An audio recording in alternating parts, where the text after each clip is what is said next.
Всъщност това, което се случи в Благоевград, е един симптом на този проблем. Ние много по-рано започнахме акцията срещу наркотиците.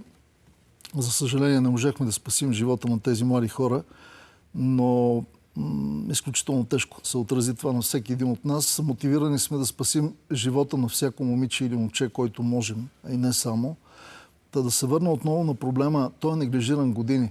Трябва да си представим много по-комплексно борбата с това неприятно явление. Тук не е само работата на МВР по противодействие на престъпленията. Тук има превенция, която отдавна отсъства в България. Има работа с наркозависимите, така че те да могат да бъдат излекувани от тази зависимост, да бъдат отново интегрирани в обществото. В момента ние полагаме комплексни усилия да работим по всички тези спектри на това изключително неприятно явление, достигнало невероятно тежки мащаби в нашата държава.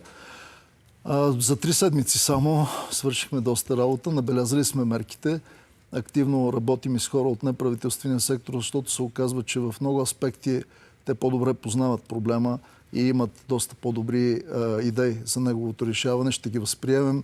Но за първи път от много време ние се опитваме да изградим комплексна стратегия, а не просто да провеждаме акциите си и да се борим, това ще продължи, с разпространителите и с трафикантите на наркотични вещества. Искам само да отбележа, че за много кратък период има така сериозна градация в това отношение. Има сериозни акции на Главна дирекция борба с организираната престъпност. Имаше сериозна акция на СДВР. Митниците се включиха, ДАНС се включиха с много добра реализация.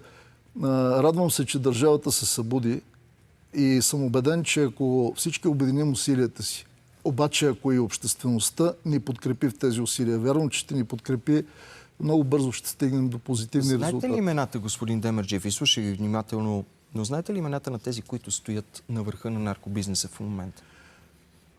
Знаем имената на много от тези хора. Не искам да казвам, че знаем имената на всички хора, но алгоритъма, по който се работи, е малко по-различен. Този алгоритъм е отдолу нагоре и ние ще стигнем до върха на тези вериги и ще приключим там.